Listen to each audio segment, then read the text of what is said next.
Alors bonjour, une nouvelle vidéo sur les conduites addictives, hein, plutôt introductive sur la neurobiologie des addictions. Donc c'est un diaporama qui est que j'ai récupéré sur le site du NIDA, qui est très bien fait, qui est très pédagogique pour comprendre comment fonctionne notre cerveau, comment fonctionne notre cerveau quand il est confronté à des abus de substances. Et ça nous permet de comprendre peut-être aussi comment on peut prévenir et traiter les conduites addictives. Donc, vous pouvez retrouver ce diaporama dans son intégralité en anglais, bien sûr, sur le site du NIDA, le National Institute of Drug Abuse, qui est un institut de recherche américain. Et donc, nous allons démarrer tout de suite. Les effets de l'abus de drogue sont très variés et ils affectent des personnes de tout âge. Outre l'addiction, l'abus de drogue est relié à de nombreux problèmes de santé qui incluent le VIH, le cancer, les troubles cardiaques. Il est aussi en lien avec des problèmes sociaux comme le crime, la violence ou se retrouver sans abri. Ainsi, l'addiction coûte à la fois aux individus et à la société. Des décennies de recherche ont démontré que l'addiction est une maladie qui touche le cerveau. Nous savons que même si la décision initiale de consommer une drogue est volontaire, l'addiction aux drogues est une maladie du cerveau qui oblige un individu à être obsédé par obtenir et consommer une drogue en dépit des nombreux effets négatifs sur sa santé et sa vie quotidienne. La science a mis du temps à nous aider à comprendre comment l'abus de drogue modifiait le cerveau.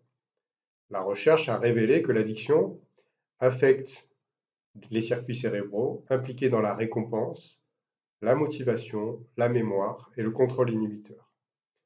Quand ces circuits sont perturbés, l'individu perd sa capacité à choisir librement de ne pas consommer de drogue, même lorsque cela signifie d'oublier tout ce qu'il avait l'habitude d'aimer.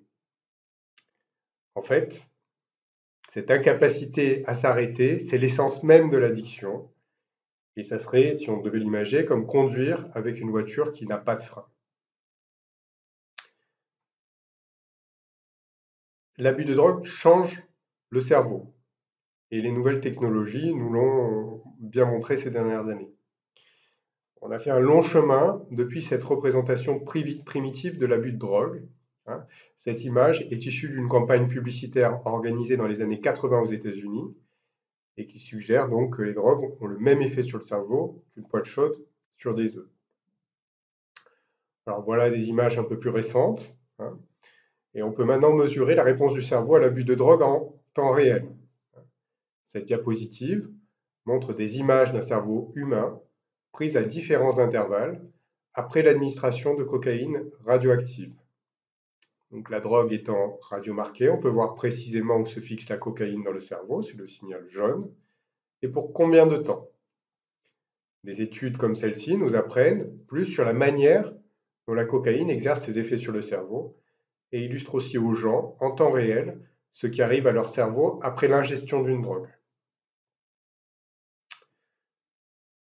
L'addiction, ça c'est un point très important, est similaire aux autres maladies chroniques. En utilisant l'imagerie pour mesurer le métabolisme, donc dans ce cas-là, sur ces images-là, c'est l'absorption du glucose dans le cerveau et dans le cœur, on peut voir que l'addiction et la maladie cardiaque produisent des modifications observables du fonctionnement de l'organe.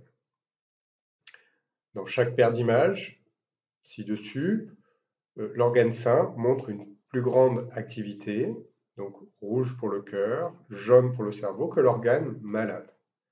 Dans l'addiction aux drogues, on voit que c'est le cortex préfrontal dans cette image qui est en partie associé au jugement et à la prise de décision qui est significativement affecté. Donc, comme dans la pathologie cardiaque, l'addiction aux drogues peut être prévenue et traitée avec réussite. L'addiction, c'est une maladie complexe. Elle est influencée par une multitude de facteurs qui sont fortement intriqués entre eux.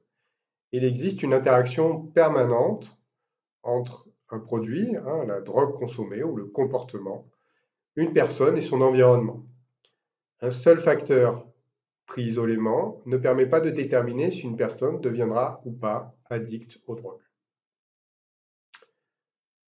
L'addiction commence généralement à l'adolescence, d'où l'importance d'une prévention précoce. Cette diapositive illustre l'âge auquel la dépendance aux drogues est diagnostiquée pour la première fois. Pour le tabac, l'alcool et le cannabis, c'est typiquement chez l'adolescent et chez l'adulte jeune. Alors pourquoi quelqu'un abuserait-il de drogue? Mais la recherche montre que les gens prennent généralement des drogues pour se sentir bien, c'est-à-dire pour rechercher des sensations fortes, des émotions positives, ou pour se sentir différent, ou pour se sentir mieux, c'est-à-dire pour s'automédiquer ou pour faire face à des problèmes ou à des situations difficiles, incluant le stress, les traumatismes et les symptômes de troubles psychiatriques. Pourquoi les drogues permettent-elles aux gens de se sentir mieux ou de se sentir bien? C'est en raison évidemment de leur impact sur le cerveau, et les drogues exercent en grande partie leurs effets sur les circuits cérébraux de la motivation et du plaisir. Comment les drogues sont-elles capables d'affecter les substances chimiques du cerveau? Souvent, bien, la structure chimique des drogues est similaire aux substances chimiques ou aux neurotransmetteurs cérébraux. Il y a des similarités de structure qui permettent aux drogues d'être reconnues par les neurones et d'altérer les messages cérébraux. Sur cette diapositive, on voit que la molécule de THC, qui est l'ingrédient actif retrouvé dans le cannabis ou la marijuana, et que cette structure chimique est fortement similaire à l'anandamide, qui est impliqué dans de nombreuses fonctions comme la régulation de la douleur, de l'appétit, de la mémoire et de l'humeur. Alors, une autre molécule très importante, c'est la dopamine. La dopamine, c'est une molécule cérébrale qui est impliquée dans de nombreuses fonctions, incluant le mouvement, la motivation, la récompense et l'addiction. Presque toutes les drogues d'abus augmentent directement ou indirectement la dopamine dans les circuits cérébraux impliqués dans le plaisir et la récompense. Elles altèrent ainsi la communication normale entre les neurones. Alors, un petit point au niveau du fonctionnement des neurones, bon, vous le connaissez probablement, mais on va quand même reprendre ça euh, euh, pour les gens qui ne seraient pas forcément dans des études de psychiatrie. Le neurone, ce sont le système de communication du cerveau. Alors, comment communiquent-ils entre eux? Eh bien, le cerveau est composé de millions de neurones ou de cellules nerveuses qui communiquent entre eux grâce à des messages chimiques. Donc, voilà le schéma d'un neurone. Le corps cellulaire est à gauche. C'est l'endroit où sont fabriqués les neurotransmetteurs. Les extensions du corps cellulaire sont les dendrites et elles reçoivent l'information d'autres neurones. Quand le corps cellulaire est suffisamment stimulé par les dendrites, une impulsion électrique appelée potentiel d'action est générée et par la suite voyage le long de l'axone pour se diriger vers la région terminale de la cellule. La vitesse de la transmission électrique est augmentée donc par un revêtement isolant le long de l'axone appelé gaine de myéline. Une fois que l'impulsion électrique atteint les branches terminales de l'axone, des neurotransmetteurs comme la dopamine sont libérés dans la synapse entre les neurones et vont être captés par des récepteurs localisés sur les dendrites des neurones voisins, permettant ainsi de transmettre l'information de neurone en neurone. Alors, si on augmente un petit peu la focale, cette diapositive et celle qui suit vont montrer comment fonctionne plus précisément la neurotransmission pour la dopamine. Ce qui est schématiquement illustré ici, c'est une terminaison nerveuse, donc en haut, la fente synaptique en noir, donc l'espace entre les neurones, et une dendrite post-synaptique d'un neurone voisin. La dopamine donc, est contenue dans les vésicules, c'est des sites de stockage ronds, dans la branche terminale de l'axone. Les récepteurs à la dopamine sont présents sur le neurone receveur post-synaptique, c'est ce qu'on voit en bleu. Donc, quand un signal descend de l'axone, la dopamine, donc, qui est représentée par les petites étoiles oranges, est relâchée dans la synapse. Elle traverse ensuite la fente synaptique pour arriver au second neurone, où elle s'accroche afin de stimuler les récepteurs dopaminergiques en bleu. et elles vont générer du coup un signal dans le second neurone.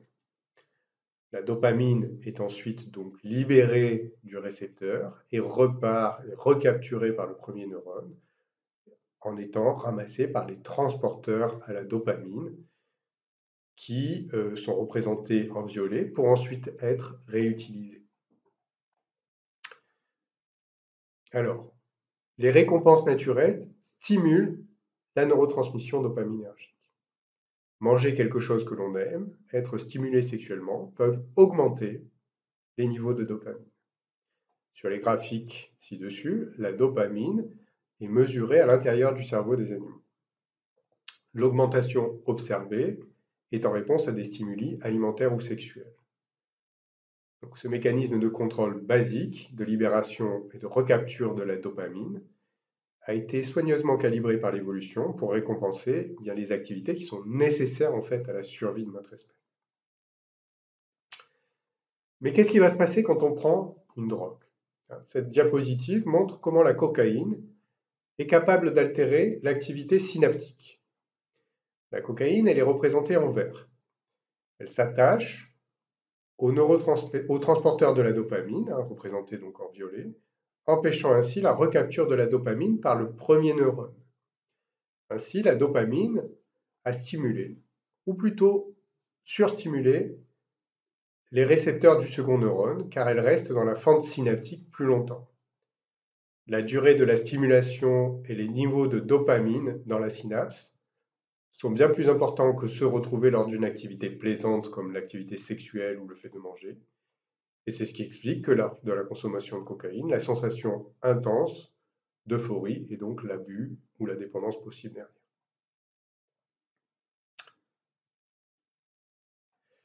Alors presque toutes les drogues augmentent la neurotransmission dopaminergique. Sur cette diapo, on voit l'augmentation des niveaux de dopamine intracérébrale chez l'animal suite à l'exposition à de multiples drogues d'abus.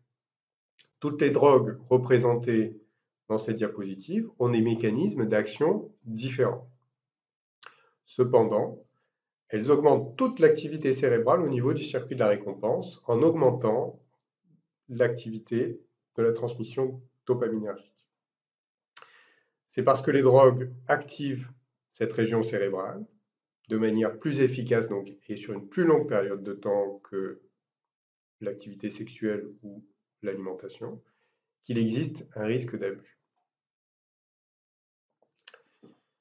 Mais la dopamine, c'est une substance chimique importante dans l'abus de drogue et dans l'addiction, mais il existe d'autres systèmes et messagers cérébraux impliqués, notamment les systèmes sérotoninergiques et glutamanergiques.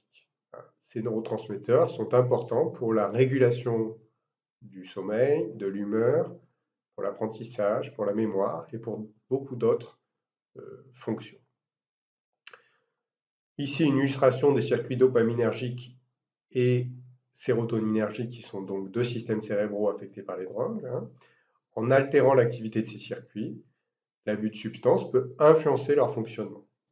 Les neurones dopaminergiques en jaune influencent le plaisir, la motivation, la fonction motrice et la saillance aux stimuli. Les neurones sérotoninergiques en rouge jouent un rôle dans l'apprentissage, la mémoire, le sommeil et l'humeur. L'abus prolongé de drogue modifie durablement le fonctionnement du cerveau, ce qui conduit à un renforcement de la consommation de drogue, puis à l'addiction. Ces modifications sont difficiles à défaire et peuvent durer longtemps.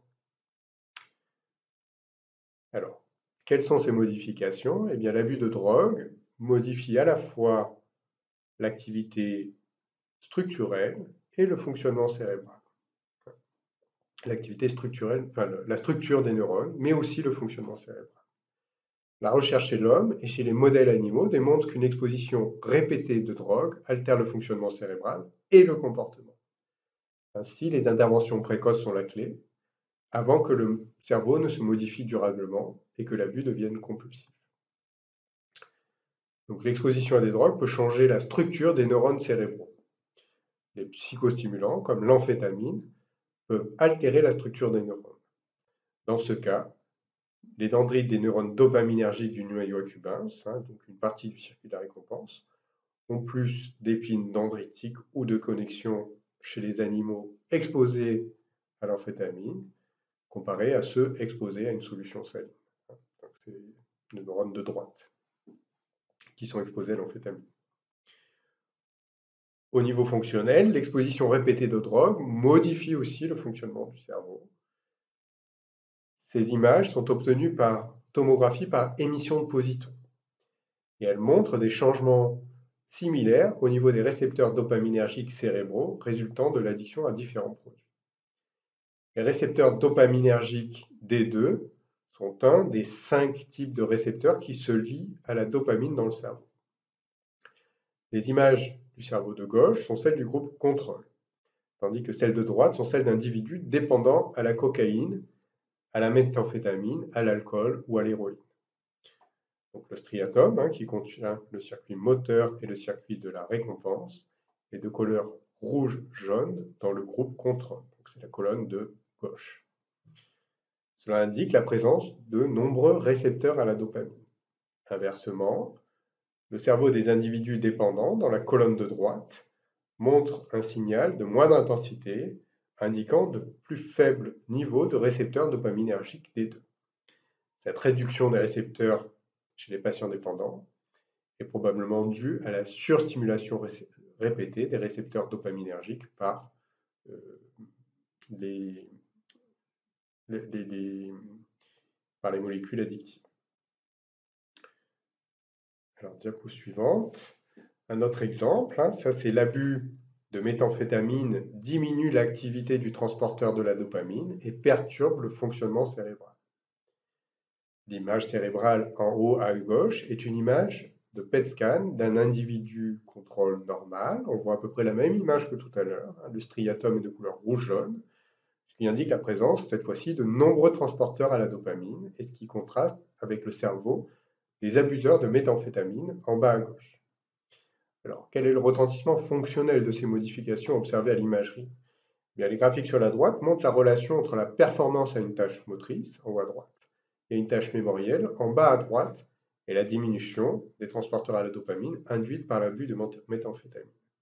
Donc, l'amplitude de la diminution des transporteurs à la dopamine est corrélée positivement avec l'ampleur de la déficience motrice et mémorielle. Ainsi, plus le nombre de transporteurs diminue, et plus les troubles de la mémoire et les temps de réaction aux tâches augmentent.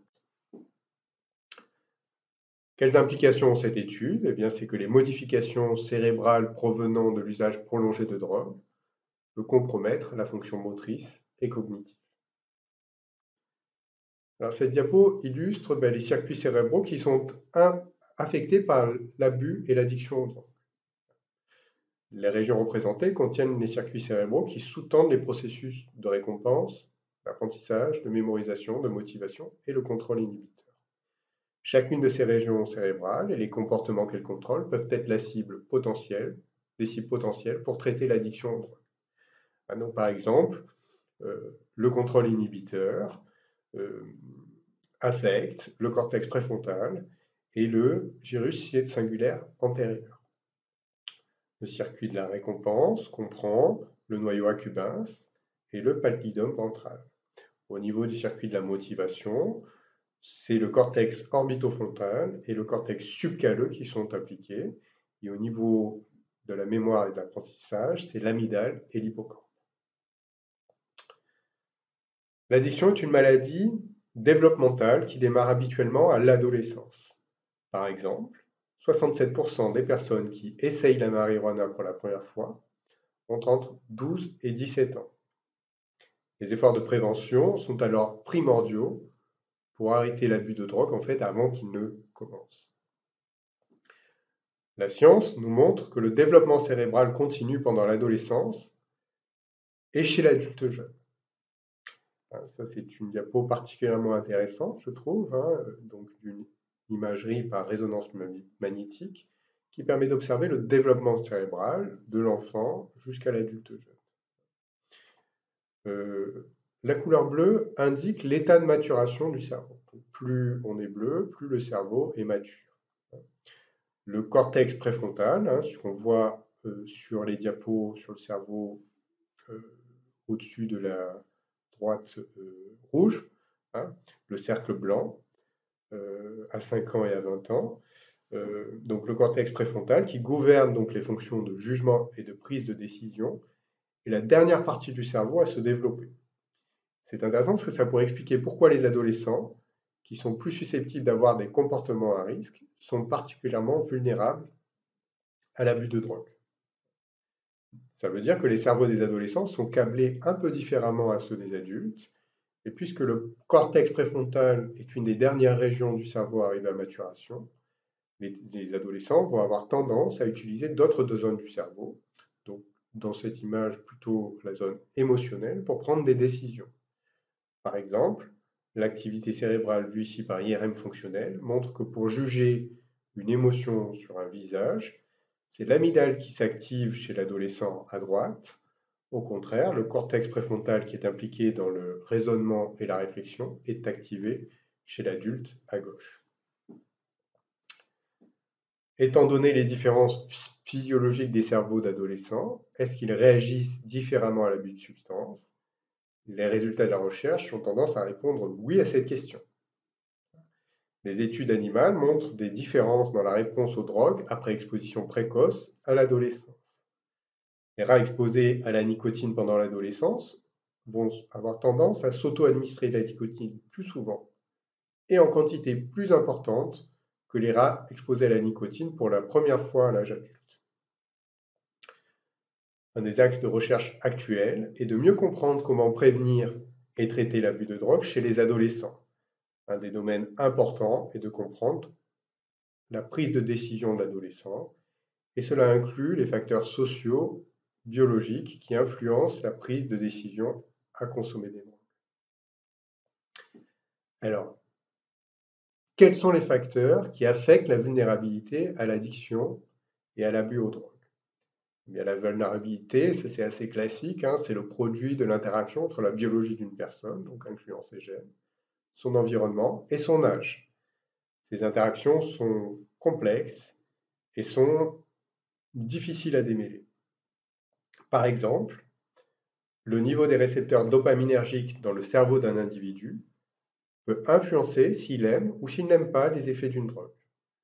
Puisque la dopamine est impliquée dans les processus de récompense, il a été supposé dans cette étude que les variations du nombre de récepteurs à la dopamine dans les cerveaux des individus pouvaient influencer sa réponse à l'exposition aux drogues.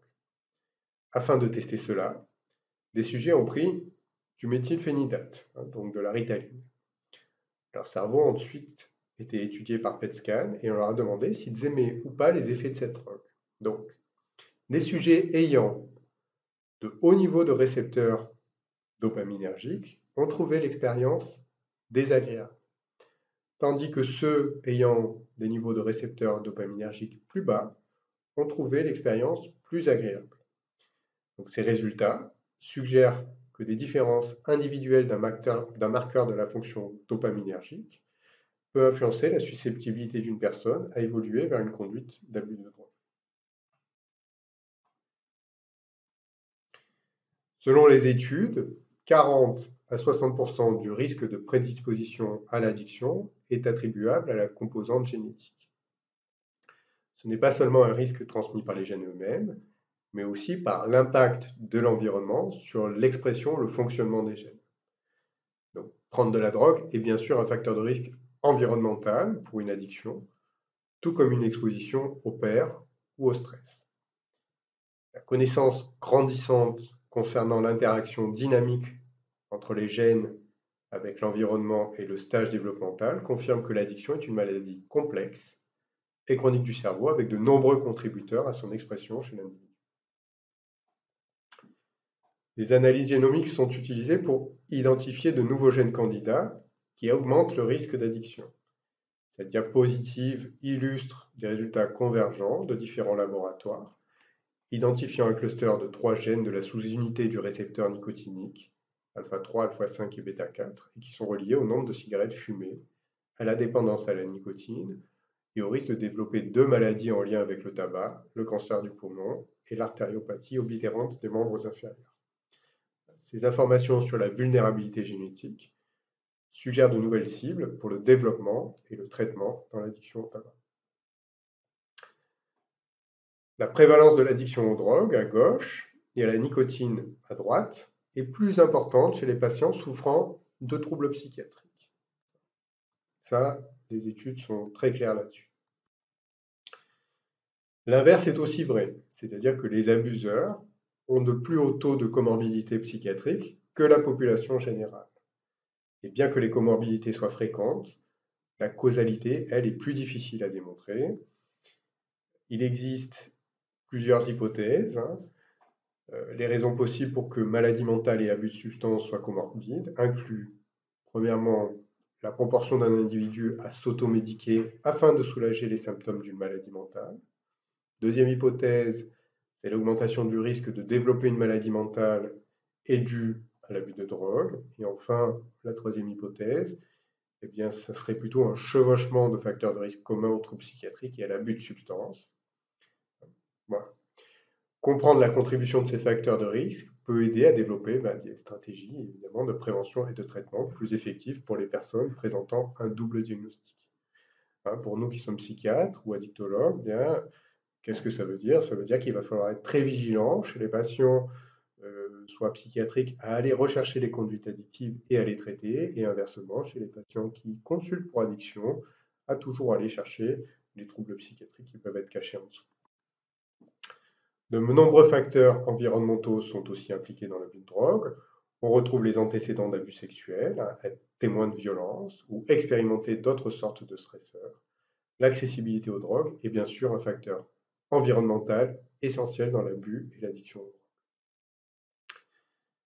Alors, cette étude chez le primate montre comment les facteurs sociaux influencent le niveau des récepteurs dopaminergiques et l'auto-administration de drogue.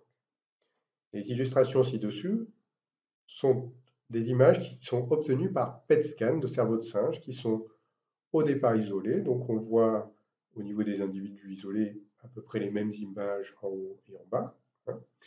Et ensuite, ces individus sont mis en groupe. Donc les singes qui se positionnent au top du rang social sont moins stressés et ont plus accès aux récompenses naturelles. Sur la partie de droite, on voit sur le graphe, ils vont exprimer donc plus de récepteurs, sur l'image en noir.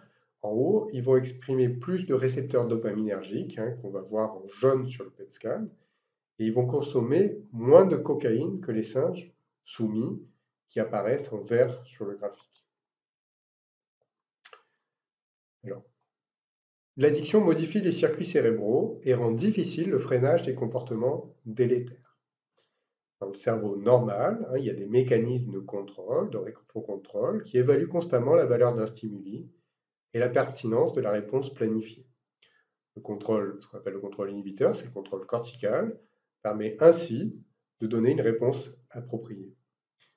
Dans le cerveau addict, le circuit de contrôle est perturbé par la consommation récurrente de drogue et perd beaucoup de son pouvoir inhibiteur. On perd le pouvoir du contrôle cortical et donc on est surmotivé en fait à consommer des substances. C'est pourquoi les patients addicts ne peuvent pas s'arrêter et c'est pourquoi à ce moment-là le traitement devient essentiel. Alors l'addiction, c'est un traitement complexe. On a peu de traitements pharmacaux, il n'y a pas un traitement qui marche chez tous les patients. Et le traitement d'une addiction, ça s'adresse à la personne en entier, et donc ça inclut des traitements pharmacologiques, des prises en charge psychothérapiques, comportementales, une prise en charge médicale et une prise en charge sociale. Donc on va avoir besoin de traiter le patient dans son ensemble, et on a souvent besoin de travailler en équipe, sur un mode pluridisciplinaire. Alors le traitement peut marcher. Là, c'est les principes de traitement du NIDA. Les thérapies comportementales peuvent permettre aux patients d'amorcer une prise en charge, c'est ce qu'on appelle les thérapies motivationnelles, de modifier leurs attitudes et leurs comportements par rapport à l'abus de drogue, et d'augmenter leurs compétences personnelles. Des traitements sont maintenant disponibles pour traiter l'addiction aux opiacés, ces stratégies de substitution, idem pour le tabac. On a aussi des traitements pour l'alcool et d'autres traitements sont actuellement en attente, notamment pour la cocaïne. Les thérapies comportementales peuvent augmenter l'efficacité de ces traitements. Elles peuvent aussi aider les patients à prévenir les récidives. La recherche scientifique continue à dévoiler donc les mécanismes sous-jacents au comportement addictif pour permettre de développer de meilleures stratégies thérapeutiques. Mais les médicaments ne suffisent pas toujours. Et l'addiction aux drogues, comme d'autres maladies chroniques, nécessite souvent un traitement au long cours pour aider les patients jusqu'au moment où ils peuvent gérer leur guérison et reprendre normalement le cours de leur vie. Les taux de rechute pour les addictions aux drogues sont similaires à ceux d'autres maladies chroniques. Cette diapositive compare les taux de rechute des patients souffrant d'addiction aux drogues à ceux souffrant de diabète, d'hypertension et d'asthme. La rechute est fréquente dans toutes ces pathologies. Ainsi, l'addiction aux drogues devrait être traitée comme les autres pathologies chroniques, avec une rechute servant de déclencheur à une nouvelle réintervention médicale. L'addiction aux drogues a beaucoup d'autres points communs avec les maladies chroniques, et sont inclus les composantes biologiques et comportementales qui doivent être prises en compte pendant le traitement, ainsi qu'un objectif de rémission au long cours nécessitant des prises en charge répétées. La rémission dans l'addiction aux drogues est possible et une abstinence prolongée est prédictive d'un rétablissement soutenu. Les chances de rester abstinent vont augmenter si le patient sont abstinents entre 1 et 3 ans. Après 3 ans, les taux d'abstinence restent élevés et stables. Ainsi, comme dans les autres maladies chroniques, l'addiction nécessite une stratégie de traitement au long cours. Il faut se méfier des patients qui viennent consulter suite à une crise dans leur entourage, avec leur conjoint, etc., à cause de leur conduite addictive. Ils arrivent, ils sont souvent abstinents, mais c'est des abstinences qui sont de très courte durée, et il va vraiment falloir amorcer un travail pour les aider à maintenir cet effort pendant plus longtemps. Hein. Cela peut prendre du temps, mais le cerveau peut récupérer. Cette diapositive montre des images de liaison adhérente transporteurs à la dopamine dans 3 cerveaux. Premièrement, le contrôle sain en haut. Deuxièmement, un abuseur de méthamphétamine 1 mois après avoir interrompu la consommation de drogue, c'est au milieu. Et troisièmement, un abuseur de méthamphétamine après 14 mois d'abstinence en bas. Le cerveau contrôle présente de fortes concentrations de transporteurs à la dopamine dans le striatum. Ça, on l'a vu dans la dans une diapo précédente. Tandis que l'abuseur de méthamphétamine a une forte diminution de la concentration en transporteurs à la dopamine, même après 1 mois d'abstinence. Donc ça veut dire que même après 1 mois d'abstinence, le cerveau il est toujours impacté. Cependant, donc, une abstinence prolongée permet un retour à l'état initial avec des niveaux normaux de transporteurs à la dopamine. Et certains effets comportementaux de la méthamphétamine ne vont pas revenir complètement à la normale à 14 mois. Ce n'est pas montré dans cette diapo, mais cela signifie qu'il peut prendre beaucoup de temps pour se rétablir d'un abus de méthamphétamine, mais que le recouvrement va être possible. Voilà, bien écoutez, je vous remercie de votre attention. Je voulais vous faire partager ce diaporama. J'espère qu'il vous sera utile pour comprendre un petit peu comment fonctionnent les addictions au niveau cérébral.